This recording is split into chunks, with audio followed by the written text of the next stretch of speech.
যুক্তরাষ্ট্র Israel Iran যুদ্ধের কারণে প্রায় ৪ সপ্তাহ ধরে অচল জ্বালানি পরিবহনের অন্যতম বৃহৎ জলপথ হরমুজ প্রণালী। প্রায় ২,০০০ জাহাজ আটকে আছে এখানে। হরমুজ প্রণালী নিয়ে যুক্তরাষ্ট্র বিভিন্ন কৌশলে এগিয়ে গেলেও এই ইস্যুতে কৌশলগতভাবে এগিয়ে রয়েছে ইরান।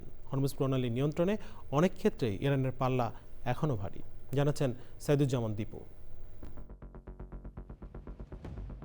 ইরানে যুক্তরাষ্ট্র ও ইসরায়েলের যৌথ হামলার পর থেকেই বিশ্বের অন্যতম গুরুত্বপূর্ণ সমুদ্রপথ হরমুজ প্রণালী কার্যত প্রায় অচল হয়ে রয়েছে, যার প্রভাব পড়েছে বিশ্বের জ্বালানি নিরাপত্তায়। কেননা এই প্রণালী দিয়েই বিশ্বের সরবরাহ হওয়া মোট জ্বালানি তেলের প্রায় ২০% এবং উল্লেখযোগ্য পরিমাণ প্রাকৃতিক গ্যাস পরিবহন করা হয়। কিন্তু বর্তমান পরিস্থিতিতে প্রায় ২,০০০ জাহাজ আটকা পড়ে রয়েছে এই সংকীর্ণ পথের দুই পাশে। ফলে বৈশ্বিক জ্বালানি বাজারে দেখা দিয়েছে তীব্র অস্থিরতা। বেড়েছে জ্বালানি তেলের দাম, চাপ বেড়েছে উন্নয়নশীল দেশগুলোর অর্থনীতিতেও। পরিস্থিতি মোকাবেলায় কূটনৈতিক ও সামরিক দুই পথেই এগোচ্ছে যুক্তরাষ্ট্রের প্রেসিডেন্ট ডোনাল্ড ট্রাম্প। তিনি হরমুজ প্রণালীতে জাহাজ চলাচল পুনরুদ্ধারে আন্তর্জাতিক সহযোগিতা বাড়ানোর কথা বলছেন।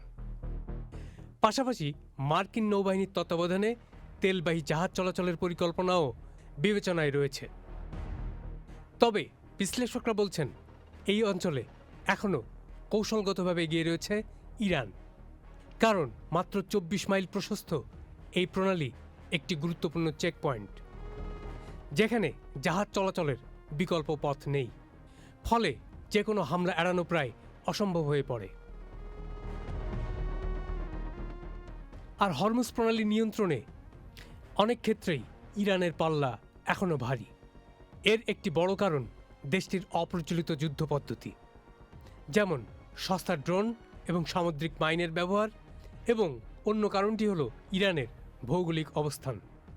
এছাড়া প্রায় ১,০০০ মাইল দীর্ঘ উপকূল থেকে ক্ষেপণাস্ত্র হামলার সক্ষমতাও রয়েছে ইরানের। সব মিলিয়ে হরমুজ প্রণালীর অচল অবস্থা শুধু একটি আঞ্চলিক সংকট নয়, এটি এখন বৈশ্বিক জ্বালানি নিরাপত্তার জন্য বড় হুমকি।